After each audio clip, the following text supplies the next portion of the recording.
आता है 3 3 जा 9। राधे राधे दोस्तों, तो स्वागत है आप सभी का मेरे यूट्यूब चैनल मिशन जेएनवी पे।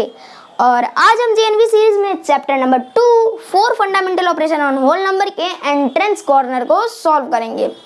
और पिछली वीडियो में हमने इसको पढ़ा था, अच्छी तरह से इसके ऊपर जानकारी प्राप्त की थी। तो हमने उसमें क्या पढ़ा था, लॉ ऑफ डिविजिबिलिटी भी, प्रॉपर्टीज जीरो के, इसके कुछ law, associative law, commutative law, distributive law, closure law, ऐसे भी बहुत कुछ। तो आज हम इसके एक्सरसाइज को सॉल्व करेंगे।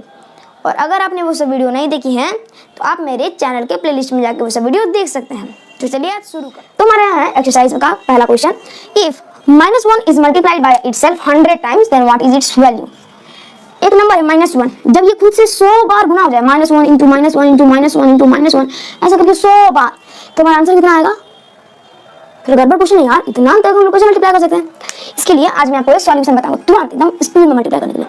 अगर मान लीजिए क्वेश्चन एग्जाम में आ गया तो 100 घंटा थोड़े, मतलब इतना घंटा नहीं लगा सकते कि -1 इंटू -1 पहले लिखेंगे फिर उसको मल्टीप्लाई करेंगे और बीच में गलती हो जाए तो दोबारा से वही कैलकुलेशन। तो इसके लिए आप चीज एक याद कर लीजिए, माइनस इंटू माइनस, मतलब कि किसी भी डिजिट के अगर आगे माइनस लगाया और वही दूसरे डिजिट के आगे माइनस लगा, वो अगर मल्टीप्लाई तो हमारा वैल्यू आंसर कितना किस सिंबल में आएगा? पॉजिटिव सिंबल में, पॉजिटिव में।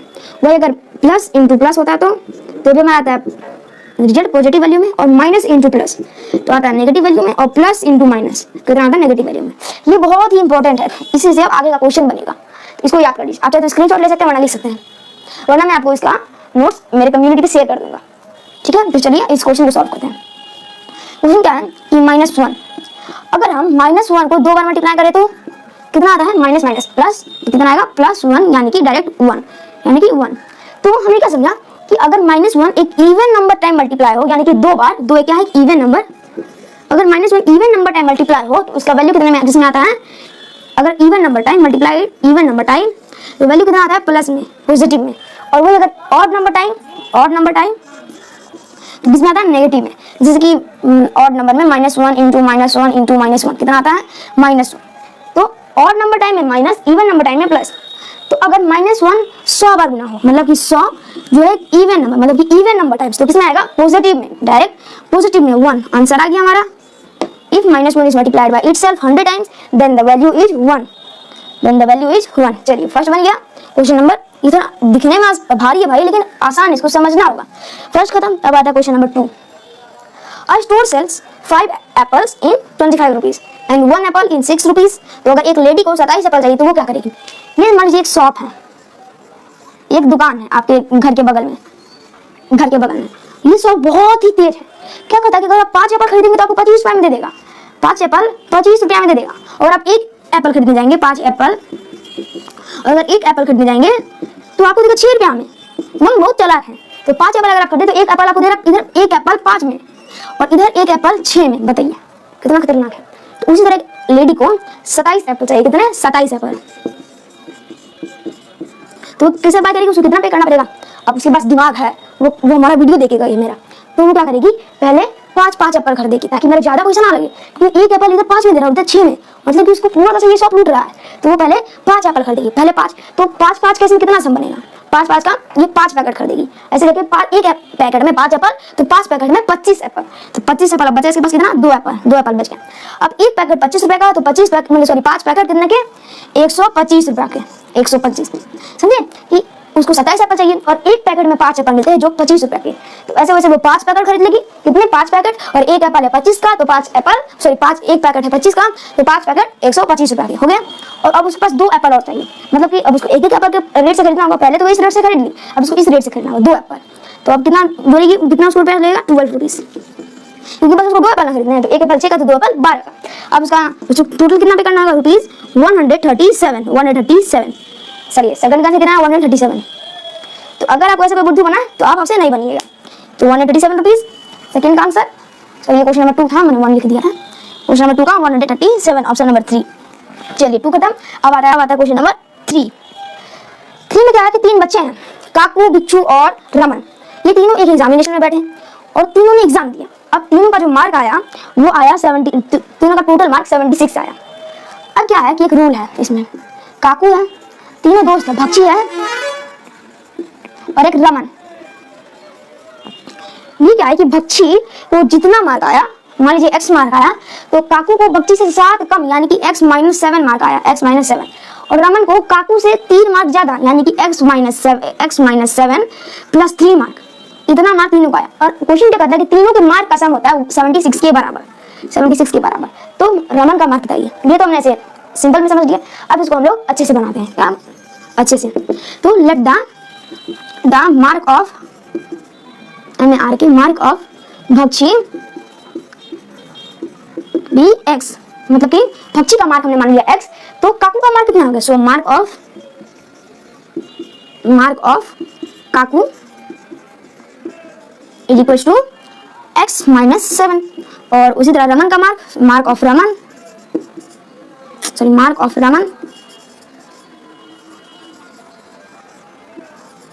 Is equal to x minus 7 plus 3। यह है तीनों का मार्क। अब क्वेश्चन क्या कहता है? अकॉर्डिंग टू क्वेश्चन, मैं जितना सॉल्यूशन करूंगा इतना एग्जाम में मत कीजिएगा, क्योंकि एग्जाम में आपके पास बहुत कम टाइम रहता है। तो according to question, sum of their all the marks is equal to 76। तो x plus x minus 7 plus x minus 7 plus 3, ये किसके बराबर है? 76 के। तो रमन का मार्क यानी कि इसका वैल्यू कितना है? तो चलिए इस इक्वेशन को सॉल्व कर देते हैं। तो इसमें 3x है, तो तीनों को x को जोड़ देते हैं क्योंकि तीनों पॉजिटिव है, तो 3x। अब माइनस 7 प्लस 3, मैंने आपको क्या बताया था कि अगर किसी भी डिजिट के पहले माइनस है तो वो मतलब आपको समझना है कि आपने किसी से कर्ज लिया, 7 रुपये आपने किसी से कर्ज लिया, और तो आपके पास दोबारा आपने 7 रुपये का उससे कर्ज लेने, तो आपके पास टोटल उसका 14 रुपया कर्ज हो गया। अब आपके पास 3 रुपया आ गया, किसी आपका बच गया आपका 3 रुपया, तो उसको लौटाने जाएंगे तो आपको कितना कर्ज बचेगा?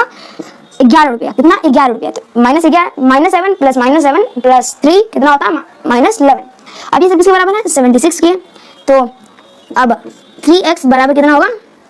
इधर ये प्लस में, माइनस में, इधर जाके प्लस में, क्योंकि किसी भी सिंबल अगर इक्वल की अपोजिट साइड जाए या उधर से वापस आए तो उसका वैल्यू बदल जाता है। तो माइनस का अपोजिट प्लस, तो 76 प्लस 11 कितना होता है? बताइए जल्दी। 87। तो 3x बराबर 76 प्लस 11, तो x बराबर 87/3 कितना होता है? 29 कितना होता है? 29 2 जा 50, 29 3 जा 87। चलिए ये तो हो गया। 29 किसका मार्क था? हमने x माना था, तो हमारा x का वैल्यू आया, तो मतलब ये भक्षी का मार्क था, भक्षी का। तो अब काकू का मार्क कितना आएगा? काकू का मार्क भक्षी का तो निकल गया, कितना मार्क? 29। अब काकू का मार्क कितना आएगा? भक्षी से 7 कम यानी कि 22 मार्क। उसी तरह रमन का मार्क कितना होगा? काकू से 3 ज्यादा मतलब कि 25।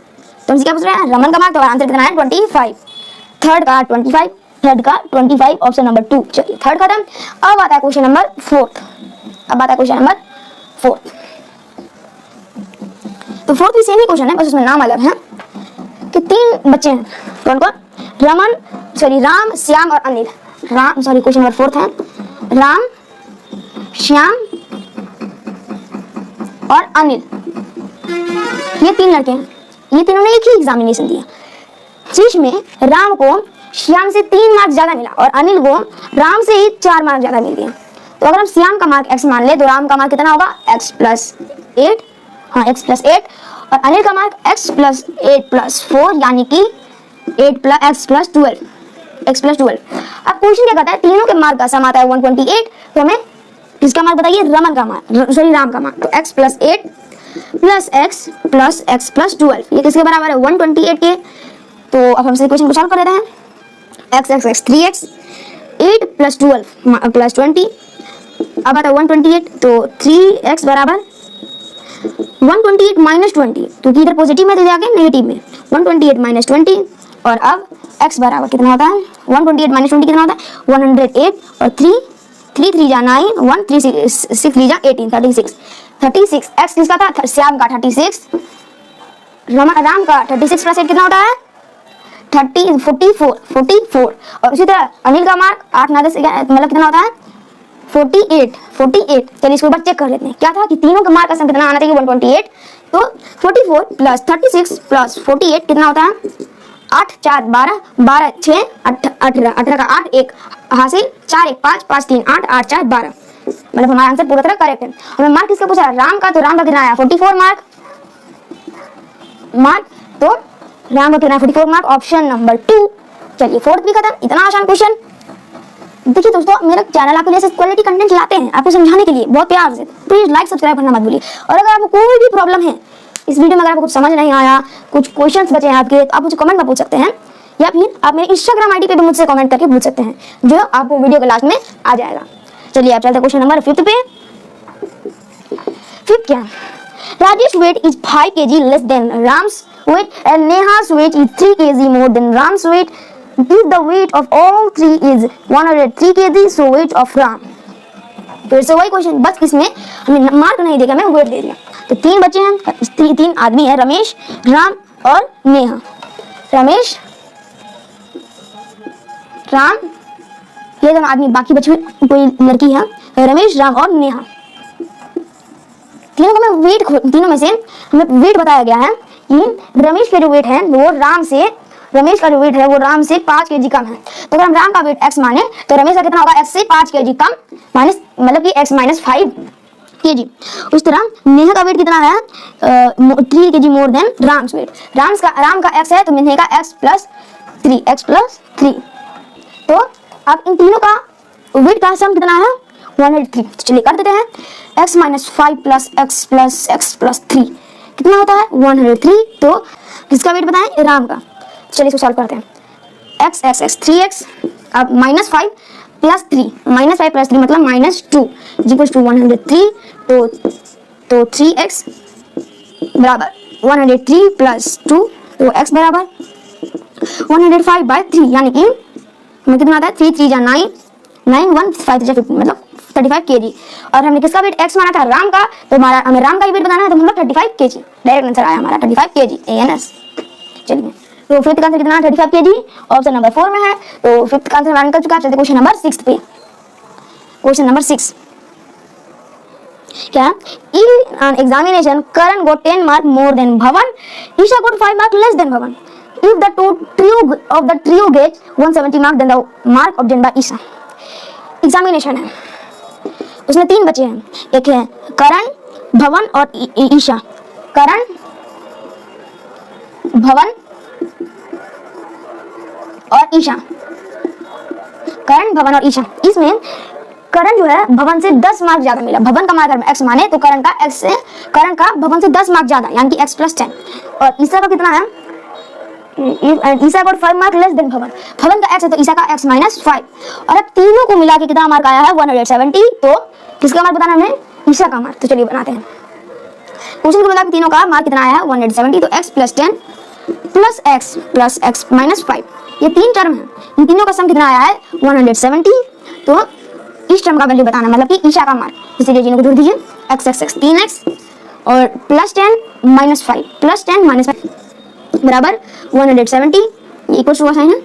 अब 3x बराबर होता है, इधर पॉजिटिव में तो इधर आके नेगेटिव में, 170 माइनस 5, तो 3x बराबर 165। तो x बराबर कितना होगा?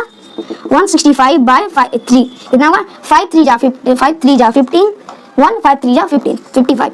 हमें x किसका माना था? भवन का। तो अगर भवन का 55 है तो ईशा का कितना होगा? भवन से 5 कम, यानी कि 55 kg है, तो ईशा कितना होगा? भवन से 5 कम मतलब कि 50 kg। 50 kg। ईशा कितनी की है? 50 kg की। ऑप्शन नंबर 3 में है, ईशा कितनी है? 50 kg। समझ गया? चलिए अब आगे बढ़ते हैं। Question number 7। इस चैप्टर में टोटल 29 क्वेश्चन है, थोड़ा ज्यादा है। चलिए क्वेश्चन नंबर 7 बनाते हैं।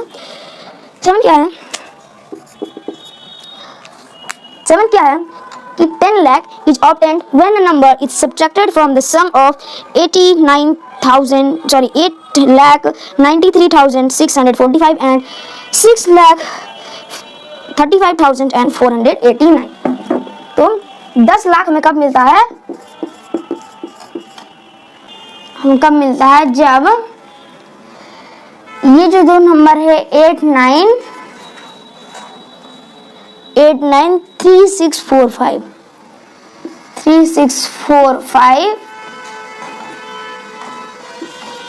जब इनके सम, और कौन दूसरा नंबर? 635489 से कोई नंबर घटता है, तो पहले इन दोनों का सम निकाल लेते हैं। क्या क्वेश्चन कह रहा है कि जो 10 लाख है हमें तब मिलता है जब इन दोनों के सम से कोई नंबर घटता है। तो चलिए इन दोनों का सम निकाल लेते हैं। कितना आएगा? 5 4 9 5 14 का 4 1 कैरी, 8 + 1 9 4 13 का 3 1 कैरी, 4 + 1 5 6 5 11 का 1 1 कैरी, 5 + 1 6 3 9 3 9 9 3 12 1 और 8 1 9 9 6 15। ये हमारा नंबर। इसमें सब क्या एक ऐसा नंबर घटे कि हमें 10,000 मिले। तो पहले हम 10,000 ही घटा देते हैं तभी तो नंबर मिल जाएगा। तो इसे हम घटाते हैं 10 लाख 10 लाख। तो हमारा कितना आंसर आता है 5,29,134। 5,29,134 है हमारा आंसर। क्वेश्चन का था कि ये 10 लाख एक नंबर है, ये तब हमें मिलता है जब इन दोनों के सम में से कोई नंबर घटता है। तो हमने पहले इन दोनों का सम निकाल दिया, अब उनसे 10 लाख को घटा दिया। 10 लाख घटाएंगे तभी तो ये नंबर मिलेगा। अब ये नंबर इसमें से घटेगा तब हमें 10 लाख मिल जाएगा। तो आंसर कितना हमारा है 5,29,134। ऑप्शन नंबर 4 में है 5,29,134। 7 बन गया। अब चलते क्वेश्चन नंबर 8। समझ में आया तो वीडियो को लाइक कर दीजिएगा, सब्सक्राइब भी कर दीजिएगा।